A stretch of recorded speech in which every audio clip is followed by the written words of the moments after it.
It tastes like so many things. I think that's the best part about it, is that it's so flavorful. They just have so much taste that I think you're missing in a lot of food that you buy at the grocery store that's sweet or salty, that doesn't have these like delicate, complex, subtle, nutty, bitter, fruity, floral flavors. We aren't a certified organic garden, but we do practice sustainable and organic growing methods. So that really means that we use organic products if we do spray for things like pests or viruses, funguses, bacterial infections on plants. But I try to keep even the spraying with organic products down to a minimum. Other than that, we try to manage on the back end to keep healthy plants before they even get to a point of needing additional fertilizers, any sort of treatments with organic products. So that means maintaining healthy plants in the greenhouse and babying them while they're seedlings until they get established as larger plants, and then also making sure that the soil is a good pH when we plant our vegetable and fruit plants, and also has enough nutrients to support the plant through its growing stages. Once you have a homegrown tomato, you will never want to buy a store-bought tomato again, I can guarantee you. It's higher nutrient quality because if you think about it, it's not taking as long for the produce to get from point A to point B. So you're consuming homegrown produce at the height of its freshness, at the height of its nutrient content. So you're getting this really delicious produce. You don't have to be a chef to know that cooking with good ingredients is just as good as cooking with a good recipe. If you have the base of good vegetables and good herbs, and especially fresh herbs, and a little bit of salt and pepper, it goes a really long way. And we appreciate having that fresh stuff year-round, whether it's in the peak of season in June, July, August, or that's something that we preserved and then tied back into a menu later in the school year.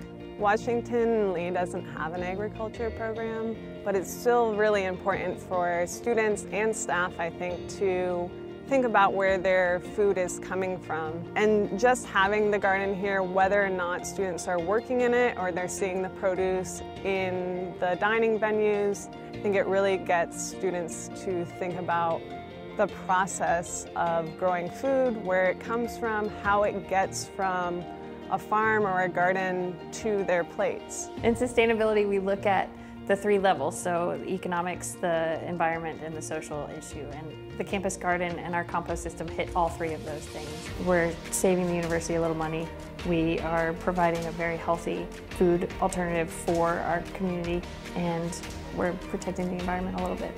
I think when people see large companies, large schools, large families all making this effort, they see, oh, well, those 100 people can do it. Why can't I, as one person, do it? So I think it's responsible for us to set a good example for others to follow. More students are paying attention to this and expecting these kinds of practices as the norm.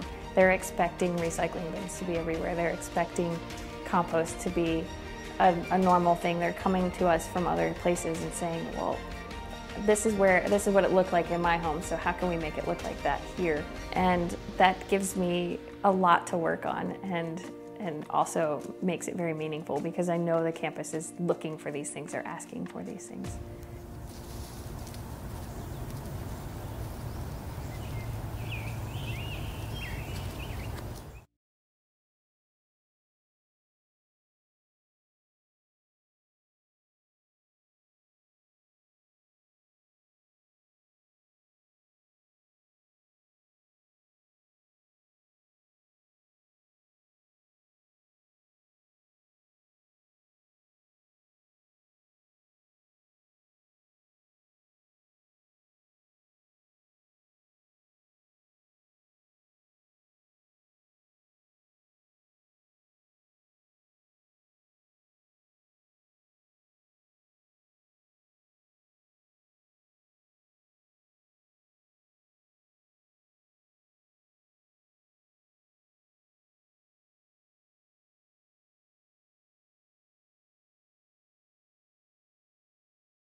All right, we're going to go ahead and get started.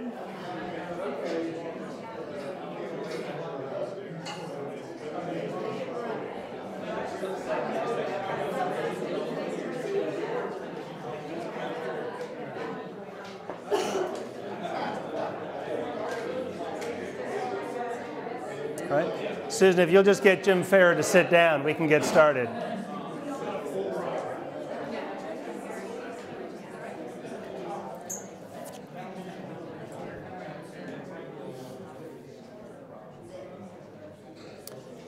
All right, thank you everybody for turning out on this Friday afternoon for this very special event. My name is Mark Connor. I'm a professor of English and provost of the university, and I'm just delighted to be able to introduce my friend and colleague Paul Youngman, particularly for this august occasion, his inaugural lecture for the Redenbaugh Term Professorship. And the Redenbaugh family has a very special connection to Washington and Lee. Harry Redenbaugh graduated from W&L in 1939, followed by his son Jim in 1966, and his grandson JB in 1999. Very active, supportive alumnus, Harry led the charge for the On the Shoulders of Giants campaign in Hilton Head, South Carolina in the 1990s. And he and his wife, Mary Jayne, made planned gifts to support a scholarship and to provide undesignated support for the university. When Harry passed away in 2006, Mary Jayne, 2 years later, made a gift to the university of her own. She created a permanent endowment to establish the Redenbaugh Term Professorship, which provides support for a gifted faculty member in either the college or the Williams School. The award recognizes a professor for a 3-year term, and it's been a wonderful way to support talented W&L faculty. The inaugural holder of this chair was Ted Delaney in history, followed by Brian Richardson in journalism, Tim Diet in economics, and now Paul Youngman in German. While the Redenbaughs could not be with us on campus today, we hope that Mary Jayne and Jim and Carol and JB and Kristen are joining us remotely for this important lecture that recognizes Paul's appointment as the Harry E. and Mary Jayne W. Redenbaugh Term Professor. And we are so grateful for the Redenbaughs' support of Washington and Lee. Now, to introduce Paul Youngman, I want to do it in the context of what it means to be a faculty member at Washington and Lee. The first thing is, you got to be exceptionally well educated. Paul took his PhD and Master's in German Literature from UNC Chapel Hill, and he took his Bachelor of Science in Business Administration from Washington and Lee University. And it's a delightful example of how the Commerce School education and the humanities can blend at this university. You have to be dedicated to great teaching. And Paul has done that not just at the college level, but he's taught high school German for several years. And I have a theory that if you teach high school, you skip purgatory, you go straight to heaven. One of the many things that Paul has done in a career of great teaching is his Spring Term Abroad program to Berlin that he co-teaches with Professor Hess in business administration and entrepreneurship on German culture and the social market economy, another great example of the Williams School and the humanities blending together. You have to be an impressive scholar. Paul is the author of 2 important books on technology and literature, multiple chapters and essays, dozens of invited lectures, not just on German language, literature, and culture, but also on pedagogy and technology. He's become a public intellectual. But that is just the baseline. Any university would say that's what their faculty would be doing. It is hard to calculate and express the many ways in which a W&L faculty member serves the students, the community, his fellow faculty, and ultimately the full institution. So let me continue to use Paul as an example. He is the key leader in our Digital Humanities Initiative.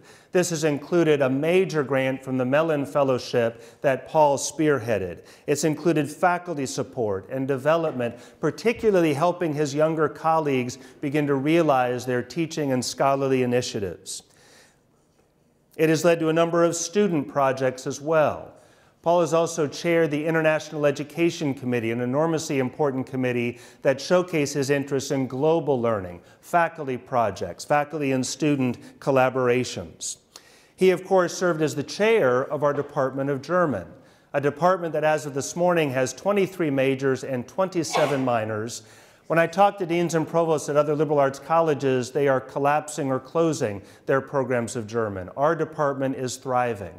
And Paul would be the first to say that had less to do with him and more to do with all of his colleagues, all of his great students.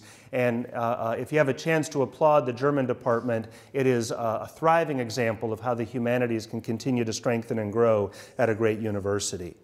He is currently the chair of our Campus Climate and Inclusiveness Committee, maybe the central gathering place for one of our major pillars of the strategic plan, enhancing diversity and inclusion at Washington and Lee. He participates robustly in Fulbright, in active learning, a faculty mentor to 2 different sports, active in fellowships, global learning, and much more. The keynote to all of this is 2 things. How on earth does he find the time and energy? And the second thing, everything he does is not about Paul, it's about the students, the faculty colleagues, and the staff with whom he works tirelessly to deliver the mission of the university. And to me, that embodies the W&L faculty member, and it certainly embodies the sort of person who should occupy the Redenbaugh chair. So without further ado, please help me in welcoming Paul Youngman. Thank you. That was very nice. I appreciate it. Man. Jess knows how I struggle with the kindness of my boss. That was so kind. Thank you very much. I'm more like, this is more me. Annalise, my student over here, left me a gift the other day, a very nice token of appreciation, and I texted her immediately and I said, I want you to know that your present and the kindness it represented made me feel uncomfortable. To which she responded very quickly in her text. If you read my note carefully, it says that present was in no way intended to make you feel special. That's the sort of thing that we do with my students. Thank you all for coming. I want to also, of course, thank the Redenbaughs for their generous support of the university and specifically of me, as Mark said. For those of you on the PLC, on July 1st, and for you students who don't know how this works, on July 1st, I took over this professorship and became associate provost on the same day and Redenbaugh Professor of German. I'm not 100% sure I know what associate provost is, but I'm 100% sure I know what a German professor is, and we can talk about that all you want. But the professorship comes with a generous research fund as well as some salary support. So thank you very much to the Redenbaugh family. And thank you also to the parents in the room who invest their time and resources in the PLC. It's really an important organization whose support we very, very much appreciate. And thank you all to my colleagues and students for coming today. You're really the backbone of what we do, and I have some remarks at the end for my students that I want to share, if I can get through them. I think it's customary, I know it's customary when colleagues give talks like this to talk about their research, but I wanted to go a different path because I wanted the Redenbaugh family to know who I am and to know whom they've blessed with their great generosity. I self-identify as a teacher, so I thought it best to talk about that. So when Mark asked me back in maybe May or June to be the associate provost, one of the first things I said was, I have to teach, and I do teach. I taught in the fall a section of 18th century German literature, you know, as one does, and I will be teaching a class in the spring, as Mark pointed out, with Professor Drew Hess of the entrepreneurship program, and I am currently teaching an independent study of 9 students this semester, but don't tell the provost how many are in there. It's not, it's secret. I'll tell you more about my background in a minute, but suffice to say, I accepted this job at W&L in 2012 precisely because of the teaching. It's that central to what I do, and it's that central to my identity. Between 2003 and 2012, I was at a large research institution. I was very grateful for that opportunity to enter that, so don't misinterpret what I say. That was my entry into academia, and I'm appreciative of it. But I also found myself in the situation of the vaunted reduced teaching load. That's something that faculty seem to want to go after, and definitely was the case at this institution. And my teaching load was reduced based on a relatively successful research program. Most of what Mark cited that I published and so forth did happen in that early part of my career. As I moved slowly into administration, that slowed down a little bit. But I'm also the kind, you know, research there, it was true north. And I'm the kind of person, if you tell me that's the direction to go, and it's the most desirable direction, I'm going to go there, and I did. And, but if you truly think about that, that type of incentive system, in my opinion, is really upside down in an educational setting. Now, sound research, of course, definitely can lead to innovative teaching, and it's really a part of what we do at W&L. But That's an academic setting where I was before. This is an academic setting. But in that academic setting, the prestige move was to encounter fewer and fewer students. And that's kind of upside down, and it felt a little off for me. And there were a lot of factors that led me to the job market in 2012. But when I looked up for my research program, I thought, you know, this really isn't me. This is not to say that I don't still do research, but I just don't do it at the same level of intensity. I needed to be in the classroom more. And it's really not that I could have volunteered to do that, of course, at my last institution, but that would not have been valued either culturally or monetarily. It's just how large research institutions work. So what I want to get at today, and I'm not going to talk for long, maybe about 25 minutes, is why, and specifically why teach. And I want to couch my remarks in a theory that was running around the internet a few years back by the organizational consultant Simon Sinek. He developed this idea that it's a bit flawed, I think, especially in using a business analogy in a university setting, but he developed this idea of the golden circle. And he tells us that it's relatively easy for a people or for an organization to talk about what they do, right? It's just the most natural thing to talk about, or even to talk about how we do it. But the challenge for an individual, or the challenge for an organization, and he speaks about this in terms of sales, is to be able to tell your customers why you do what you do, hence the golden circle idea. So I assure you with 100% certainty, I don't think of parents and students as customers. There is most certainly a business model at a university, but it's certainly not in the classroom, that's for sure. But let me show you what Sinek does. He uses the example of Apple because most of us get that, right? We all have some sort of phone, or probably some sort, or many of us have some sort of phone or some sort of device even in our pocket. And he says, and I'm going to quote here for you. He says, if Apple were like everyone else, the message from them might sound like this. We make great computers, they're beautifully designed, simple to use, and user-friendly. Want to buy one? Sinek suggests that's how most people communicate. It's very sort of what-oriented. It leads with, we make great computers.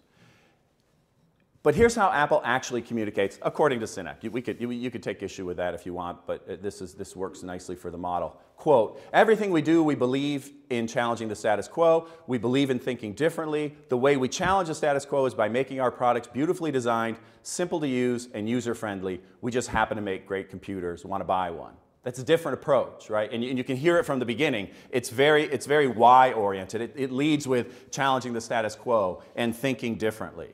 Now, when Sinek talks, my critique of him would be that he makes the why sound like everything. And the why certainly is very important. But you have to have the how and the what. If you don't have the how and the what along with it, all you got, hopefully, is a really nicely written, concise mission statement. So in fact, I'll spend a good portion of this talk on the how and a little bit on the what, but the why, really, my why and W&L's why is the driver. So what I'd like to do today is to play this model here, both writ large and small, and I want to show you how it applies to the university as a whole, and then I want to try to apply it to my personal situation so that you can see what W&L is made up in part of in terms of teaching. And then I want to show how it applies to our developing Center for Academic Resources and Pedagogical Excellence, or CARPE. That's going to be our new Center for Teaching and Learning. Like if you go out that door, literally walk past the stairwell, past the elevators, you'll be in the space that we envision to be CARPE. So let me show you how this particular thing works at Washington and Lee. If we just start with the what, provide an education for students, we're really no different than any other thousands of universities in the United States or the wider world, right? That's what we all do in theory.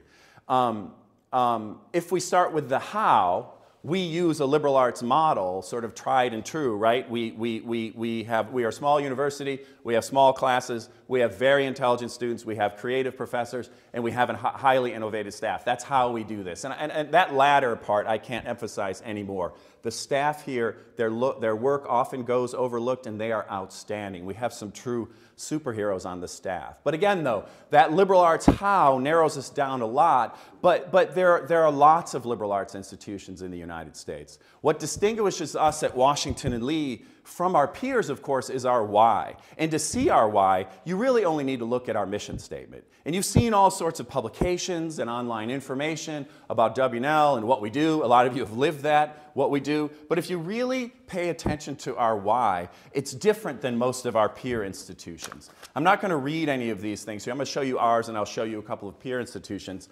But you're going to see a lot of similarities, right? Developing students, this word humane comes up in a lot of our peer institutions. Some of our peer institutions emphasize leadership and other things a little bit more than we do. But let's look at that, and now let's look at some of our peers. Here's Davidson's mission statement. You see that word humane. You see leadership and service. It's a nice, concise mission statement, and they do a good job.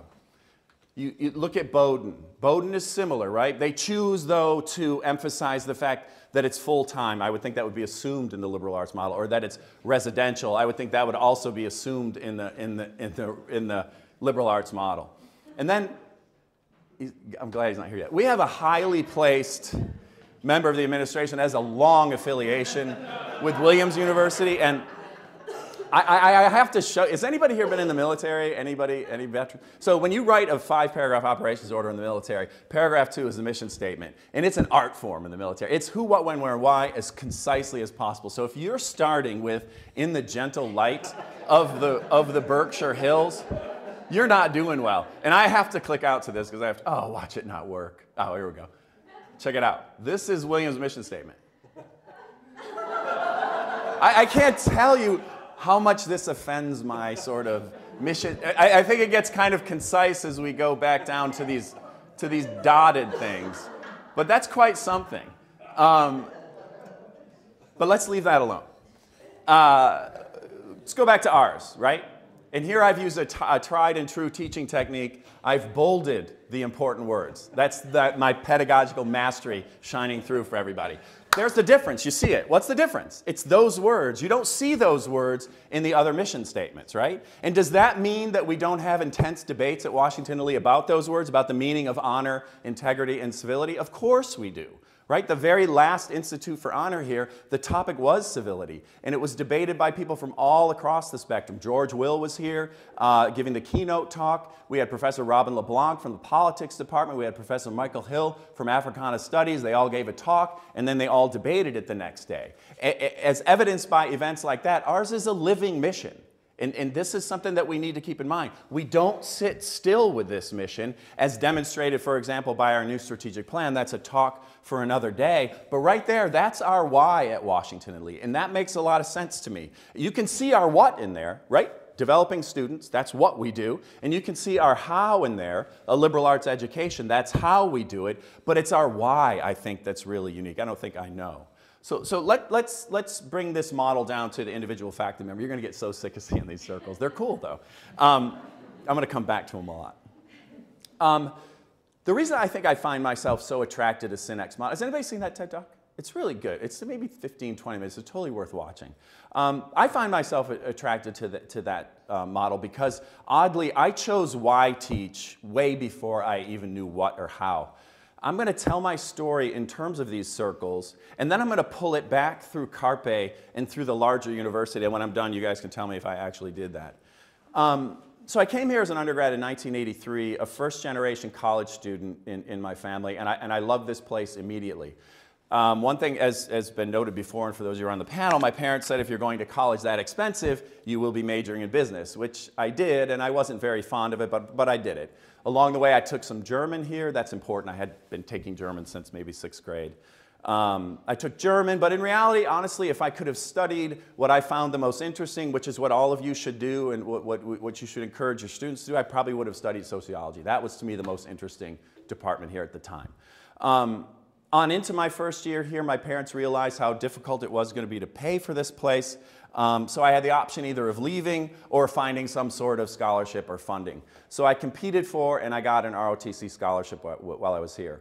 I stuck with my business major for my parents' sake and because at that point then the Army wanted me to do it as well. And I graduated really knowing very little about the military because I was an athlete while I was here and they didn't really ask us to do too much in ROTC. So I knew that I liked a challenge. They said, what do you want to do? And I said, well, how about Ranger School?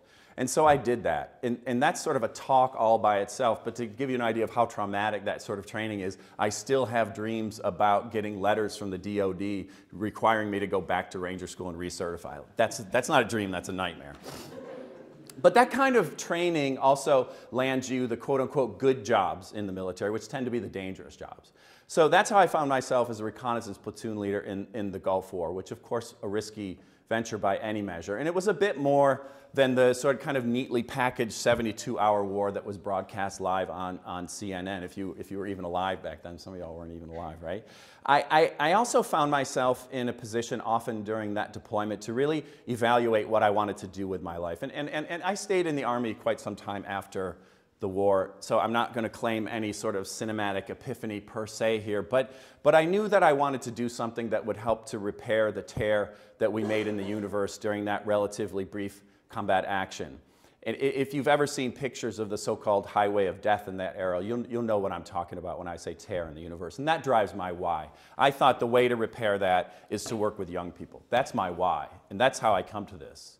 So I tossed a lot of ideas around as I'm thinking about getting out of the military, and I landed on teaching and possibly coaching. And I had no idea what I could teach, again, the what, because business isn't all that common in high schools. And so I landed on my what very, very slowly. I thought, well, you know, I had a lot of German. I was stationed in Germany in the military.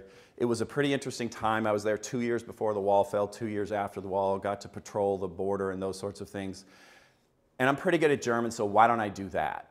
And as an aside, on Wednesday, I was on Facebook and I learned that this is just sort of the universe talking. I learned that Professor Sidney Smith had died. He was the chair of the German department at UNC when I was sitting in my office at Fort Bragg thinking, I got to do something, maybe German's the what. So I cold called him, and he was so, I told him I didn't have an undergraduate degree in German. He was so encouraging. He said, you should give it a try. Here's something he didn't tell me. I read his obituary this past Wednesday. Sidney Smith went to Duke University, was a business administration major, hated it, was stationed in Germany, then became a German professor. Wow. I mean, you know, there's some things that happen in life, and that's just one of those things. And he never told me that. I mean, I knew he was in the military. I just didn't know any of that stuff about the business administration thing. So maybe that's why, I'm sure that's why he was so encouraging. So I went to Carolina, SB, that's the Carolina in Chapel Hill. I went to Carolina to finish the equivalent of an undergraduate major in German, and I completed my MA while at the same time coaching football at a local high school, and that's a kind of an important detail. And then I went on to Georgetown to begin my PhD when really the universe called, in the form of Chapel Hill Carborough City Schools. We were not liking DC very much at the time, and the Chapel Hill Carborough City Schools were building a new high school, and they needed a German teacher and a football coach. That doesn't happen very often. So I obviously said yes to that, and I became a teacher and a coach, and ended up doing my PhD very part-time while coaching and raising kids and all of that, and I finally finished that. So really, you know, there's my what, and it's very much secondary to my why. Very much secondary to my why. It just sort of came along. And as proof, I'll offer up the fact that I wasn't really the best football coach, because really, I didn't care all that much who won. I mean, I cared, right? But I didn't care all that much. In other words, winning really wasn't part of my why. I was there to work with student athletes, but that's not a really good trait for a football coach, right? But I'll tell you this too. I mean, and just in all honesty, German fluency isn't part of my why either. Developing German fluency in my students isn't necessary. That sounds crazy, doesn't it? I mean, mostly because fluency is a range and it's not a single point on a continuum. I want students to be proficient in German, and I want them to develop a deep, abiding interest in the language and the culture. In other words, I want them to be lifelong learners, and that's so much bigger than my what. That's what drives me in the classroom. And don't get me wrong, I love teaching German, and my students know it. Can we get at least some head nods? It's a couple. Okay, thank you. But for me, really, it's a mechanism to get at them. Oh, that sounded creepy, didn't it? It is. I want to teach them more than German. I want them to learn how to have difficult conversations about difficult topics like anti-Semitism, the class I teach on anti-Semitism. And I want them to be able to have that conversation in a civil classroom, right? Where people are free to discuss things. That's called civility. And I want them to know, for example, that if they have 3 things due at 5 p.m. on Friday, they can tell me that, right? And write me an email and give me the day and time they're going to hand it in to me. It's okay to do that, right? Because I am not sitting down at 5 o'clock on Friday and reading 15 papers. There's too much beer to be drunk in the world, right? So, but what that's about is I trust their integrity and I trust their judgment, right? That's part of Washington and Lee's why. And you know, I'd rather read something they're proud of as well. My what really is a vehicle for my why in my teaching. And my how brings me kind of to the last portion, although it drags on for a long time, so don't get comfortable, Jackson. My how for non-teachers probably isn't all that interesting. I use the communicative method of language learning, which essentially means more producing the language, less talking about the language. I have recently employed digital humanities techniques in my classes because which means, of course, more technology in my teaching, more technology in the projects I assign, because these kids are graduating into a more and more technologically intensive world. I use active learning methods based on the premise that doing is more conducive to learning than simply listening to a lecture, like we're all doing right now. Recently, I've learned to use inclusive pedagogies that are conducive to all kinds of learners from all kinds of backgrounds. And even though the how, I think, seems a lot less interesting than the why of our mission, it's actually everything we do at Washington and Lee on a daily basis. Our mission really ought to be and is the only long-lasting thing in that golden circle. The mission stays. Not that it's a dead mission, but the mission stays. Our what changes a lot more than you might imagine if you've been out of education for a long time. It changes within fields and without. We have, for example, at least given my scope of Washington and Lee, so many relatively new interdisciplinary programs like Women's and Gender Studies, Environmental Studies, Africana Studies, Digital Culture and Information, Poverty Studies, and coming very soon, Data Science. We have all of these programs, so the what changes as we begin to acknowledge the fact that it is at the intersection of a lot of fields where some of the most interesting knowledge production is happening. And if the what didn't change, it would mean that we are ignoring the wider world, and it would mean that we aren't a very good university staffed by not very good professors, and that's most definitely not the case. And I think talking about the how can make people feel uncomfortable who haven't been in an education setting for a long time. But the how changes a great deal as well. You might not think so, but it does. And that leads me to really probably the most exciting, one of the most exciting new developments that I've been able to be a part of launching, and that's CARPE. I think, yeah.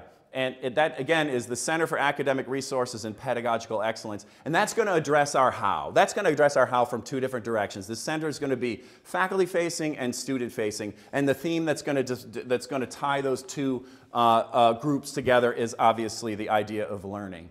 It's going to serve as a hub for faculty development with experimental classrooms and training facilities to provide space for activities like you see here. It's going to be a place, as one of our director candidates put it, where faculty can go and test out new techniques and methods and fail spectacularly because you don't improve without risking failure. Now, I'm going to step out of these remarks for a second because I'm going to talk about the person who said that. When I originally wrote these remarks, I did not know who was going to be the director, but that quotable candidate is going to be our director of CARPE, and I'm very happy to announce that. He's watching this on live stream, so we'll give him some applause in a second. He accepted this appointment very recently. He is currently, and until June 30th, the Director of Pedagogical Innovation and the John P. Fishwick Professor of English at Roanoke College, where he has served for 23 years. He is absolutely no stranger to this campus, having held many talks and many professional development workshops for our faculty. He has come here to teach us a lot. And he's also no stranger to Lexington, where he resides with his family. And his work is impressive. He's the author of several books, many, many articles, but the book that sold me, and I think and sold a lot of us, is Wicked Students. Let me quote him on this book, or a passage from this book. This book begins with the assumption that what we all want for our students is that they be capable of changing the world. When a student leaves college, we want them to enter the world not as drones participating mindlessly in activities to which they've been appointed, but as thinking, deliberative beings who add something to society. We want to develop wicked competencies in wicked students so that they can handle wicked problems. And folks, I went to a couple of conferences this past winter to recruit for this position, and every time that I went to a session on centers of teaching and learning, Paul Hanstedt was cited. His stature in this field is enormous, his generosity is notable, and his ideas are incredibly innovative. So if we could clap and welcome Paul, who's watching this right now.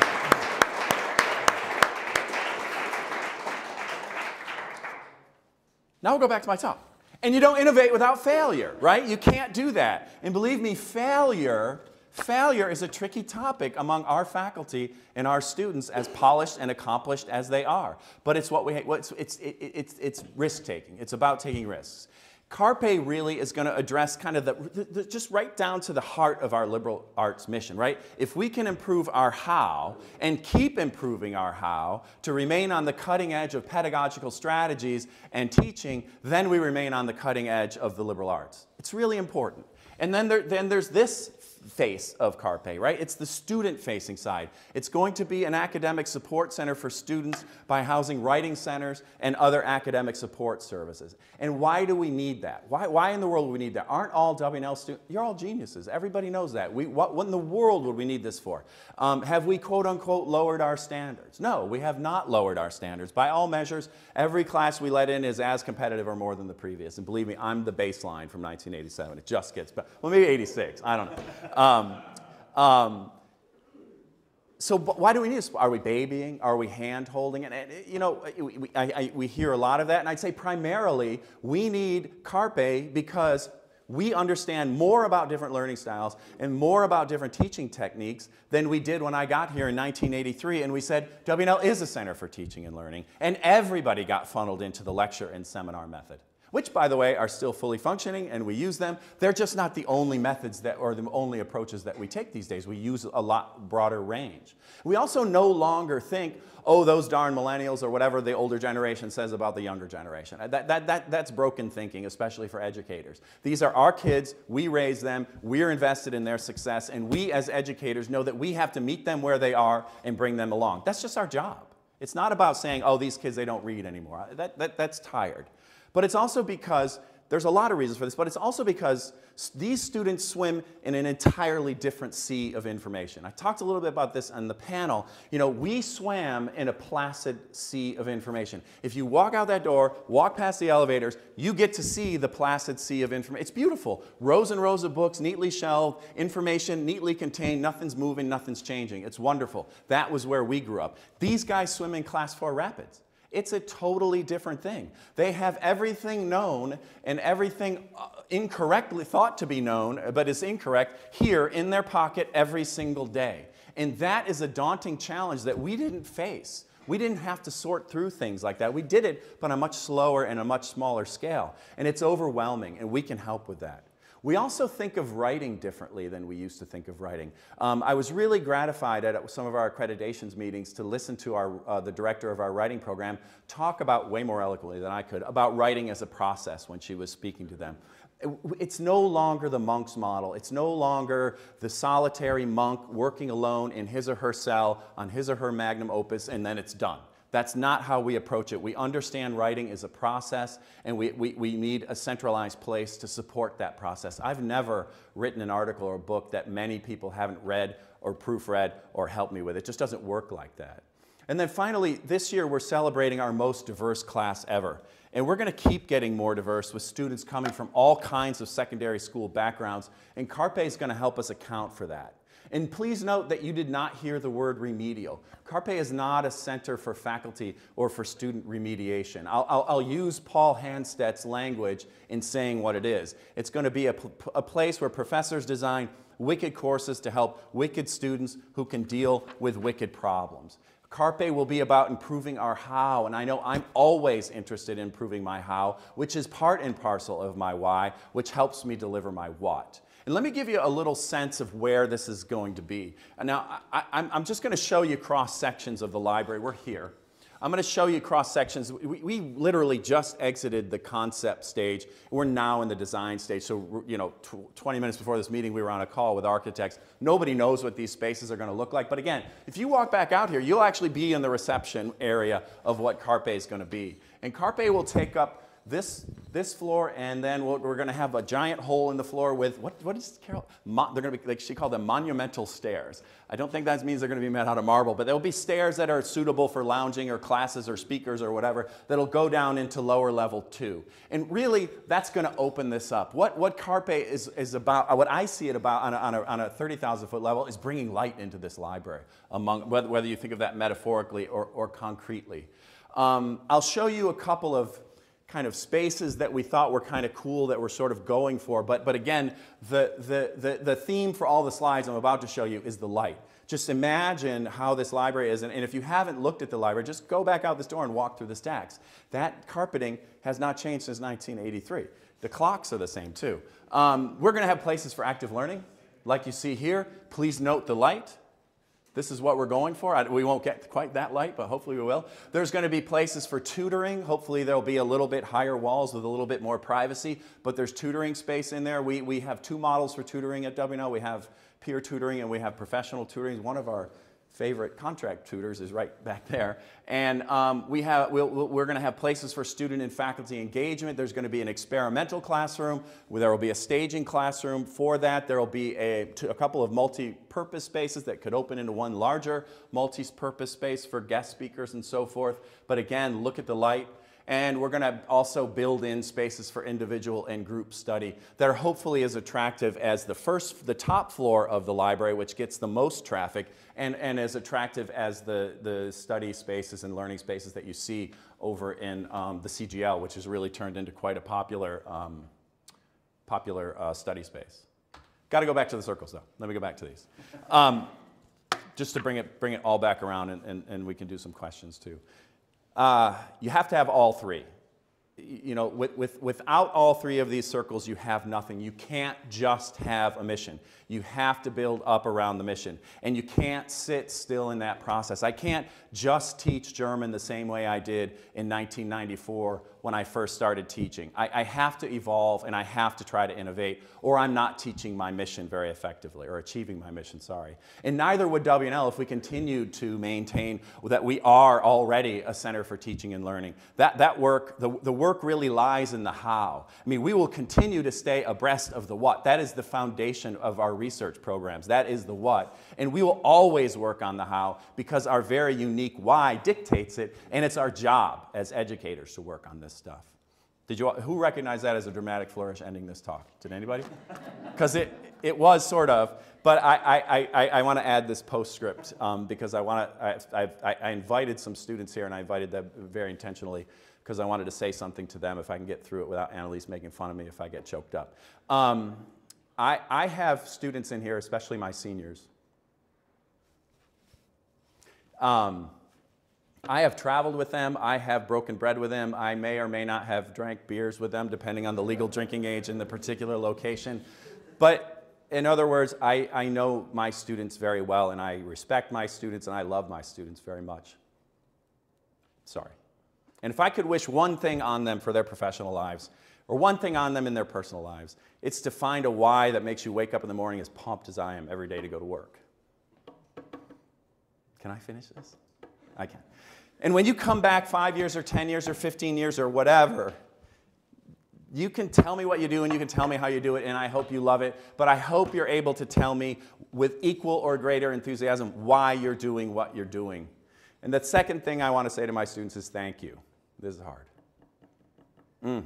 Thank you for making coming to work every day an absolute joy. I know that you don't think of yourselves in this way, but thank you for making my life richer. And finally, thank you for letting me live my why.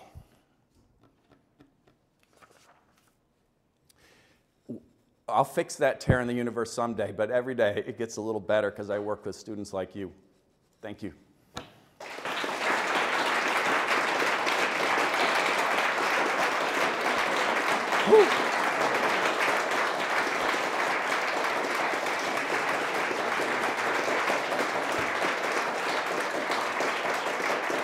She's already texting me. Are there questions?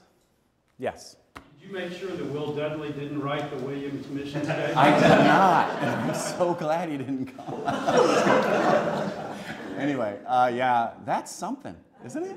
It really is. Like, a mission statement really needs to be concise, and that sort of, is concision a word? It lacks concision, conciseness, whatever the noun is, I guess.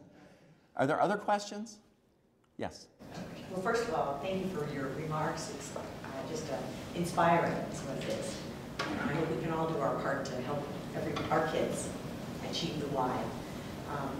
My question is based on a remark from Dean Futrell this morning, where she talked about liking to print out and read and make highlights and remarks in our conversation about this morning as part of the panel meeting. And then in hearing your talk, it made me wonder, is there a way to help students understand themselves better as learners and help them understand, therefore, here's the learning techniques I need to use? And I know we all eventually learn, but it's more simplistic in my generation. Are you good at math? Are you good at reading and writing? But in this generation, there's so many tools to help them understand how the brain works. You're making the best case effort for Carpe. You are doing, I mean, that's exactly what we want to do. So, and you know, Tammy's a good person to bring up too, because as we become more diverse, and I mean diverse in every sense of the word, but I also mean in terms of preparation. And I think kids who come from, I guess, a more rigorous high school environment are introduced to those sort of self-reflective things and what kind of, am I an oral learner, am I a visual learner, and so forth. But we don't have something like that right now. We have a lot of orientation, we have a lot of academic support and so forth to help with those sorts of things, but that's the kind of thing that we want to be able to do with Carpe, is do learning assessments and see where students stand with certain things. It's really important. You kind of hit on exactly what I was trying to get at. In terms of the importance of this space. I mentioned one of our favorite contract tutors, Anna Crockett over there in the green. She works with students on executive functioning and talking to them about their different, we were just talking about one of the students that we have in common before I walked up here and how that student is doing. And it's that sort of thing that we want to house in a central place to bring students together. Yeah. Yes, sir. Uh-oh, both the Ellis boys. Are you first? I kind of feel bad asking this question because I know the author is watching the live stream. Why choice of wicked as a verb in that? Is he from Boston? That's like, what is Paul's from Minnesota. I know, you would think New Hampshire, like wicked cool. No, he's from Minnesota. I think Minnesota. Minnesota, yeah. He went to Luther College. Is that in Minnesota? Iowa. But he's from somewhere, but not the wicked area. No, but you can ask him. He'll start to be a bigger. Well, he's a big presence. Although you won't get to see him. Yes, the other Ellis. So I just want to, as an old econ German major here, I appreciate you and your colleagues making German so popular. I was blown out the other night at the German plays. We could never have done that in the 80s. You know that, and we never would have been that smart to do that. And it was such a small department. I was just. I couldn't believe how many people were there. So thank you for making it cool. And let me just turn that particular thing to Professor Crockett, who's sitting right there, who has been in the German department since '91. Not only is he an actor, but when I first got here, the play class was averaging what, 8 to 12 students. He's got 22 this year. That's a record. It's amazing. You know, it's grown a ton. And I think we've, you know, as a team, worked really closely to try to make it what it is. And I think, as you point out, the Commerce School link has been really important. But scientists too. That's also really important. The secondary, thank you for being such a great mentor. I know several of these folks besides my son, and it's what I come to work for. You've been a huge impact, and thank you very much. Thanks. Yes. Paul, two things. So I was here with you. I was 88. I was a year behind you. And should I do my joke about the class of 88? Should I do it? Everybody's waiting for it. No, go ahead. Okay. So it's clear why the German department is so popular, and it's not necessarily because of the subject matter. It's because of the teacher. That's never been. And when I was here, it was a class called Chinese brush painting, and it had nothing to do with Chinese brush painting. It was about Chinese philosophy. Professor Jew? Professor Jew. Yeah. It was amazing. And everyone took that class, and you walked out of there and said, wow, it's because of him. It's not because of the subject matter. So thank you. Second thing, it's Friday afternoon, it's 65 degrees in Lexington, and your students are here. I think all the kids here should get an extra 5 minutes. Unfortunately, I no longer control their grades. I think I only have, I do have several of them to grade. It's true. Yes? You didn't commit. So, after you found your why and you were developing your how, did you have any people in mind? The how, oh, gotcha. So when I went to teach, so I wasn't a certified teacher. I had to, so while I was teaching, while I was coaching, and I started my PhD later, I had to go through teacher certification. So I was teaching 5 classes a day. I had a 1-hour planning period, and I had to go student teach in the elementary school. But I'll say that I learned my how from masters. The teachers at East Chapel High School, there is a generation of women who were sort of funneled into teaching, but nowadays they would be funneled into other fields. But these were some master teachers, and I learned a lot. My thing about deadlines, I learned how to be human in the classroom from those colleagues. I still think about those colleagues. I really learned a ton about teaching. You know, just an indication of how upside down sometimes the larger research institutions can be. I wasn't going to go on the market to be a professor when I finished my PhD. I love working with high school kids, but they encouraged me to do it because it would make them look bad if I didn't, and I understand that. So I did, but when 2 of them pulled me aside and said, well, it's very nice for you to go on the market. You're not going to get hired because that high school teaches a black mark on your academic record. I'm like, you know, it's a real lack of understanding of the essence of what this is. Not a lot, losing sight of the essence of what we're doing. It was weird.